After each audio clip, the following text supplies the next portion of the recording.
The Boy Who Rode into the Sunset, by C.J. Denis. Once upon a time, it was not so very long ago either, a little boy named Neville lived with his people in a house which was almost in the country. That is to say, it was just at the edge of the city, and at the back of the house was a rather large hill, which was quite bald. Neville, who was fond of playing by himself, would often wander to the top of the bald hill, and if he stood right on top of it and looked one way, toward the east, he could see right over the city, with all its tall buildings and domes and spires and smoking chimneys. But looking the other way, to the west, he could see for miles over the beautiful country, with its green fields and orchards and white roads and little farmhouses. One evening Neville was playing alone on the top of the hill, when he noticed that one of the very finest sunsets he had ever seen was just coming on. The sky in the west, away over the broad country lands, was filled with little clouds of all sorts and shapes, and they were just beginning to take on the most wonderful colours. Neville had often before amused himself with watching clouds and the strange shapes into which they changed themselves, sometimes like great mountain ranges, sometimes like sea waves, and very often like elephants and lions and seals, and all manner of interesting things of that sort. But never before had he been able to make out so many animal shapes in the clouds. The sky was almost as good as a zoo. There were kangaroos and elephants, and a hen with chickens, and wallabies and rabbits, and a funny man with large ears, and all sorts of other peculiar shapes. The sun was sinking behind a distant range of hills, where a golden light shone out as if through a gateway. It was so much like a great golden gateway that Neville fell to wondering what might be found on the other side of it. Suddenly, right in the middle of all the coloured clouds, he saw one little cloud which was perfectly white. And as he watched it, he noticed that it seemed to be shaped like a small horse. A very small horse it seemed at that distance, but as Neville gazed, it grew bigger and bigger, just as if it were coming toward him very fast, and he was almost certain he could see its legs moving. That startled him a little, and so he rubbed his eyes to make sure that they were not playing him tricks. When he looked again, he was more startled than ever, for the little white cloud was no longer a cloud, but a little white horse in real earnest. Besides, it had just left the sky and was galloping down the mountain range which he could see away in the west. In 2 minutes it had left the range and was coming across the fields towards him, jumping the fences, dodging under the trees, and racing across the plain, with its white mane and tail tossing as it came. It seemed to be making straight for him. He was not really frightened, you must not think that about him, but he was just beginning to wonder if it were not nearly time to go home to dinner, when he noticed that the white horse had stopped, just at the foot of the bald hill. It was looking up at him, tossing its head and pawing the ground, the most beautiful white horse that he had ever seen, even in a circus. Then it appeared to get over its excitement and began to trot quietly up the hill toward him.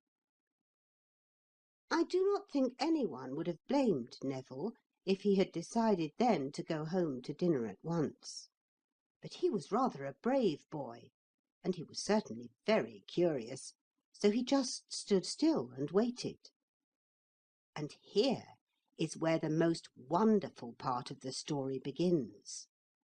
The white horse trotted up to Neville and spoke to him.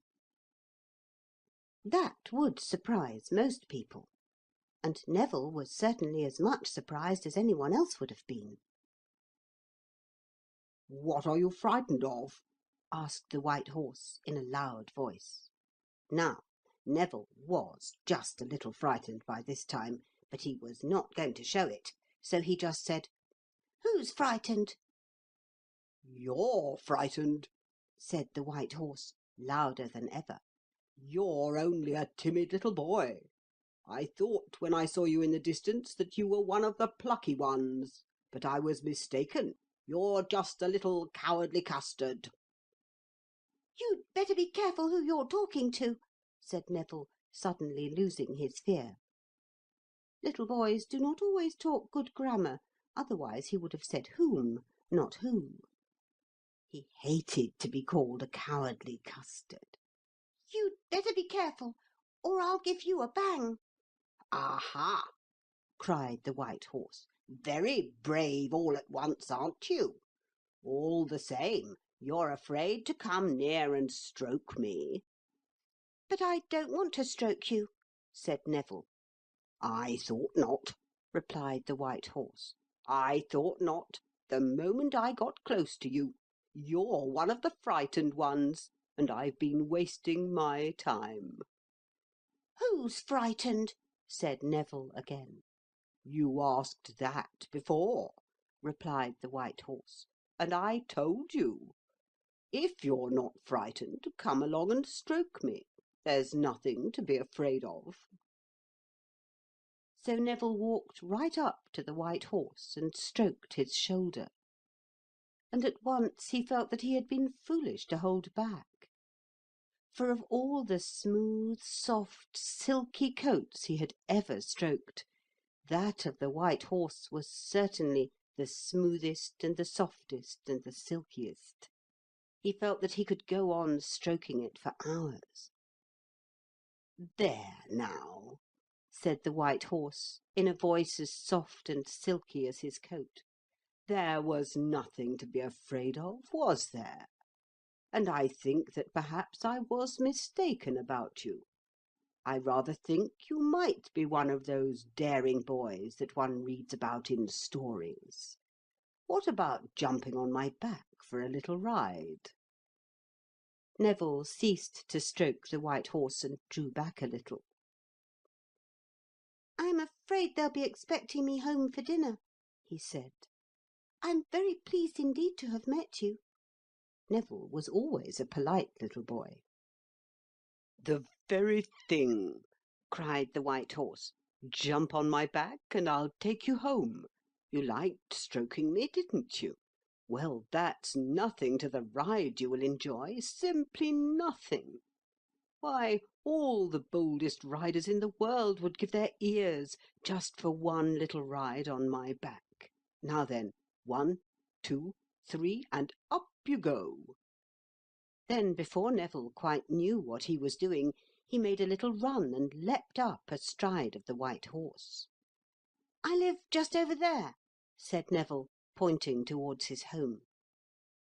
But before he could say knife, or even scissors, supposing he had wished to say either of these words, the white horse laughed a nasty hollow laugh, sprang upwards from the ground, and was soaring through the air toward the dying sunset, right away from home and dinner.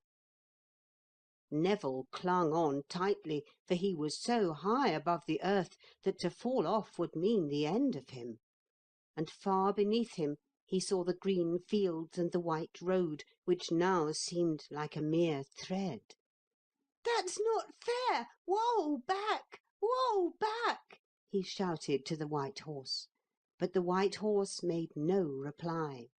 Indeed, he seemed suddenly not so much like a white horse as like a white cloud shaped like a horse, and Neville saw that he no longer sat upon the horse's silky coat, but upon something soft and downy like a white fleece, and it was slightly damp.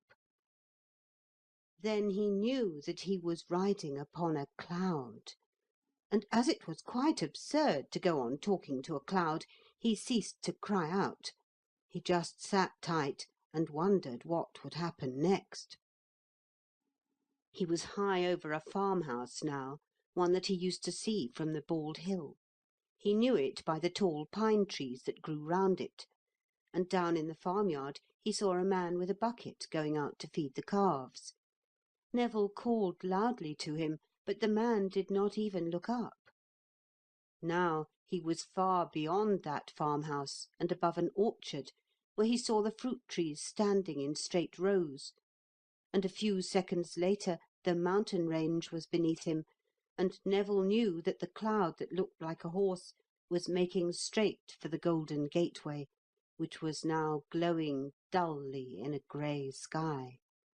He was riding into the sunset. Swiftly as the wind that drove it, the cloud horse drifted over the mountain range. There was a sudden glow of golden light all about him, and then a flash of colour so wonderful that Neville could not bear to look. He closed his eyes, and as he did so, he felt that the cloud horse had come to a halt at last. So Neville sat upon the cloud, not daring to open his eyes for quite a long time. When at last he did look again, he almost fainted with the wonder of it. He was inside the sunset.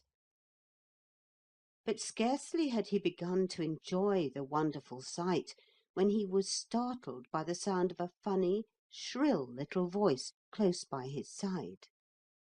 Looking down, he saw a strange little man, no taller than a walking stick, and dressed from top to toe in golden yellow clothes. "My stars!" said the wee yellow man. "How did you manage to get in here? Don't you know this is private?" "I'm very sorry," said Neville, "but I couldn't help it. The cloud horse brought me, you know." "Ah," said the wee yellow man. "He tricked you, did he? He's much too playful, that cloud horse, and I must say he's put you in a pretty fix." "Excuse me," said Neville, "but do you mind telling me who you are?" "I?" cried the little yellow man. "Why, I'm the last sunbeam, of course. I thought you knew that. My job, you know, is to shut up the show when the sunset is over. And it's pretty hard work, I can tell you, because I've got to keep on doing it all round the earth every few minutes or so. And it gets very tiresome at times. Would you believe it? I've never seen a dawn or a bright midday in all my life. Just sunsets all the time. Sunsets for breakfast, sunsets for dinner, sunsets for supper. And if I make the tiniest little slip, the head scene shifter is down on me like a ton of bricks." "Goodness me," said Neville. "I didn't know you had scene shifters here." Neville had been to see pantomimes, and therefore knew what a scene shifter was. "Then how do you think we shift the scenes?" cried the wee yellow man rather crossly. Then he suddenly became very busy about nothing, as he whispered, "Look out! Here's the head scene shifter coming now." Looking back, Neville saw, coming towards them, a man with very large ears. He was not a nice-looking man, and he was extremely like the cloud man that Neville had sometimes seen in the sky when he went to look at the sunset from the bald hill. Now then," roared the man with the large ears. "Move yourself there, Goldie. We shut up the show here in a few minutes and open at once on the next range. See that you have that curtain down on time." "Certainly, sir," replied the little yellow man very humbly. Then the man with the large ears noticed Neville for the first time. He frowned darkly, and his big ears seemed to flap with annoyance. "Who is this on our cloud horse?" he roared in his great angry voice. "Just a little boy," said the yellow man, for Neville was far too frightened to speak. "Just a little boy that the cloud horse has been playing tricks on. I think he'd like to be getting home. Just over by the bald hill, if you don't mind, sir." "Certainly not," shouted the man with the large ears. The cloud horse is not to go out there again tonight, nor the silly little boy either. I'm not going to have the sunset upset by any such silly nonsense. You mind what I say and attend to your work." And without another glance at Neville, the man with the large ears strode off to arrange for the sunset on the next range, miles and miles away. Neville gazed at the wee yellow man hopelessly, and the wee yellow man gazed at Neville, and neither spoke a word until the man with the large ears was well out of the way. Then the last sunbeam grew quite cheerful again. "Well," said he, "you heard what the head scene shifter said. You certainly can't go home by the way you came. The only thing for you to do is to go round. You'll just about have time to do it, if you hurry." "Go round?" repeated Neville in a puzzled voice. "Go round what? Round where?" "Round the world, of course," replied the little yellow man. "Round the world!" cried Neville. "Why, you must be making fun of me, and I think that is very unkind." "Not a bit of it," laughed the little yellow man. "You need not make such a fuss about it. Why, I go round the world once every day with the sunset. You have only to go a bit faster so as to do it in a few minutes, and with the cloud horse to help you, that's easily managed. Don't you worry about the cloud horse. He has got to do just whatever I tell him. Now excuse me for one moment, and I'll give you full directions." With that, the wee yellow man went behind a pink cloud, and came back with a beautiful blue flower in his hand. "This," he said, handing the flower to Neville, "is a sky flower. It is made entirely out of a genuine piece of sky, and it is a talisman. That's a longer word for charm, you know, which takes you free round the world. The one thing you have to remember is that you mustn't on any account lose that flower until you get home again. Now just exactly what you have to do is to travel west and race round the world until you catch up with this evening again. It is quite simple." "Simple?" cried Neville. "Why, I don't understand it at all." "Dear me," said the wee yellow man rather impatiently. "You are very dense. Now listen carefully. The world, you know, turns round from west to east, and that makes it seem as if the sun is going round the world from east to west. Very well. So what you have to do is to ride west upon the cloud horse much faster than the sun appears to travel, and catch him up again before he gets well away from here. The cloud horse is in good condition, and you should easily do it in a few minutes." "A few minutes!" gasped Neville. "Keep quiet and listen," snapped the wee yellow man. "A few miles west from here you will come into broad daylight. That will be afternoon. After that you will meet midday, and passing that you will reach the place where it is only dawn. That's about halfway round the earth. Show the sky flower to the porter of the dawn, and he will let you through. Then you get to the half of the world where it is night, and you must race round that till you reach the place where it is only evening. That will be this evening, somewhere about here, for you will have taken only a few minutes altogether. And when you see your own home or the bald hill again, grasp the sky flower tightly in your hand, jump off the cloud horse, and you will float gracefully down to the earth. It won't hurt you. Then you can go home, and I hope you will not be late for dinner." "But," began Neville, "I can't understand—" "My time is valuable," said the wee yellow man as he shook hands. "Good-bye, and a pleasant journey." With that he smacked the cloud horse smartly on the flank, and in a moment it was racing into the west at a most terrific pace. Of course, now that aeroplanes have been invented, flying is not thought so wonderful as once it was. But loafing along through the air in a biplane or a monoplane at 80 or 100 miles an hour is a very tame business when you compare it with racing the day round the world on a cloud horse. And Neville is very probably the only person who has ever done that yet. Almost before he knew what had happened, he had left evening far behind and was riding in broad daylight. The cloud horse had ridden high in the air, and Neville saw the broad country with plains and hills and forest lands stretched far beneath him. An instant later, and the land was no longer below him, but the wide sea, sparkling in brilliant sunlight. Before he had time to notice very much, he had reached midday, high over a strange foreign land, and was racing through the morning toward the dawn. So quickly did he go that there was little chance of seeing anything clearly, but he had glimpses of many strange sights.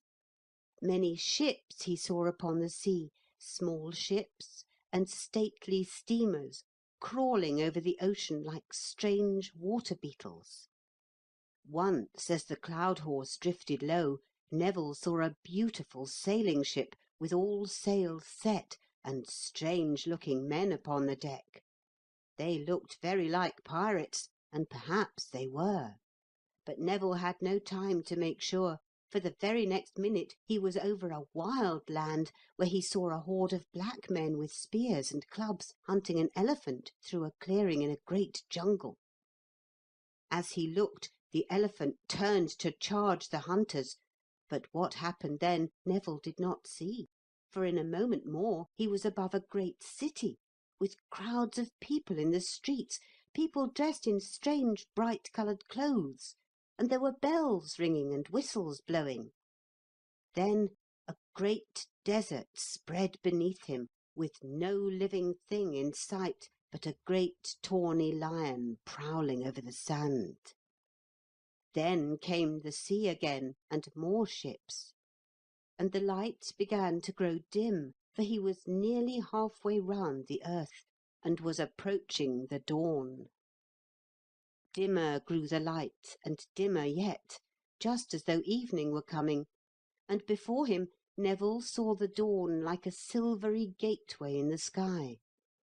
Straight toward it the cloud horse rushed, and stopped so suddenly that Neville almost fell off. "What's all this? What's all this?" cried a small voice, and Neville saw beside the silver gateway a little man dressed from top to toe in silver grey. It was the Porter of the Dawn, sometimes called the First Sunbeam. Before Neville could answer, the little grey man had caught sight of the sky-flower. "Ah, you have the talisman," said he.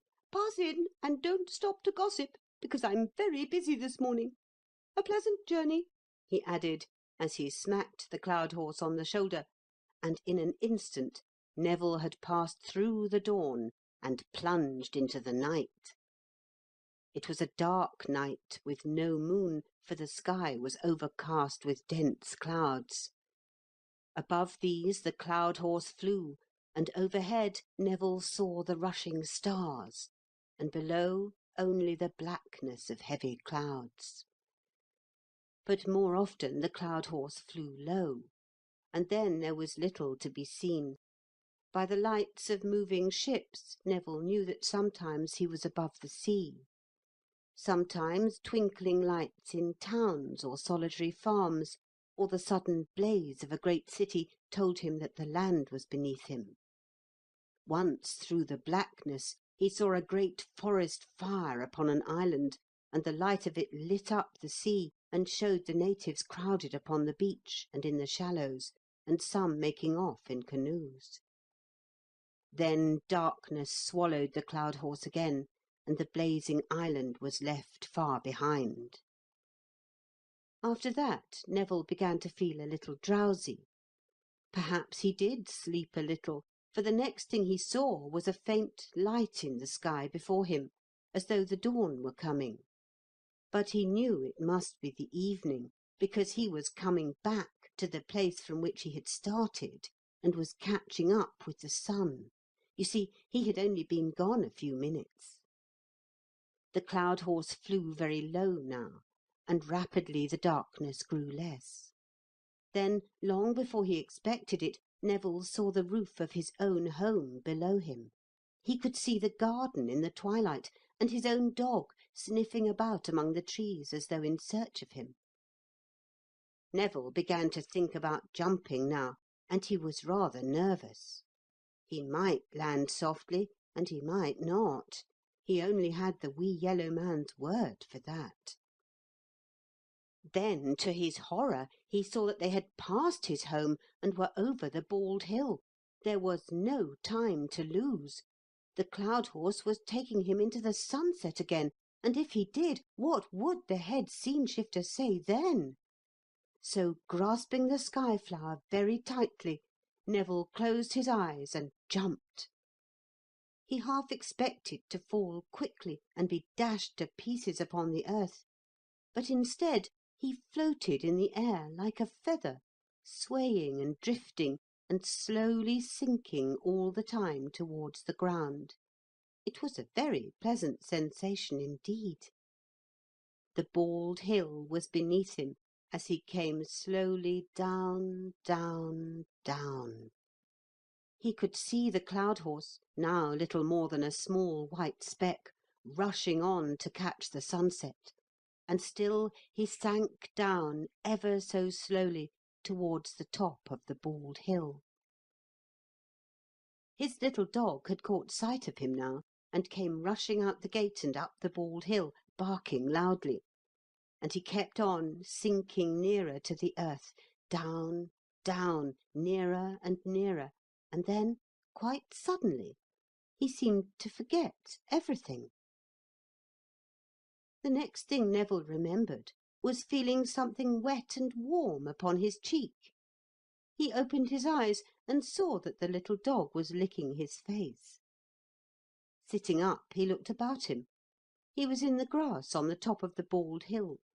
Night was very near, and the first star was just beginning to twinkle. Then, quite suddenly, Neville remembered the cloud horse, and the little yellow man, and the little silver man, and the head scene shifter, and the wonderful journey, and all the rest of it. "Well, what a remarkable dream!" said Neville, stretching his arms, and as he did so, the sky flower fell from his hand. So it was not a dream after all, for if it was, how could he explain that sky flower? He picked it up and carried it very tenderly as he set off home to dinner, his little dog trotting at his heels. "What a beautiful flower!" said Neville's mother when he got home. "Wherever did you get it?" "It is a piece of the genuine sky," said Neville proudly, as he gave it to her. His mother smiled at him as she said, "That is a very nice thing to say, and it certainly does look like a little piece of the sky. But of course it couldn't possibly be a real piece." Then Neville knew that if he were to tell the story of his wonderful ride, and tried to explain that he had been right around the world since he went out to play, his parents would find it very, very hard to believe. So he said nothing, but ate a very good dinner. But Neville's mother put the flower in a vase upon the mantel, and to this day it is still there, as fresh and bright as ever. It will not fade. Neville's mother thinks that it is a very strange and wonderful thing, and so it is. Since that day, when Neville goes to the top of the bald hill to watch a sunset, he is almost sure that just as the golden light is fading, he can see a little yellow man by the gateway, and it seems to him that the little yellow man waves a cheery greeting. But whether this is so or not, Neville always waves back, and he feels very happy to think that he has a good friend inside the sunset.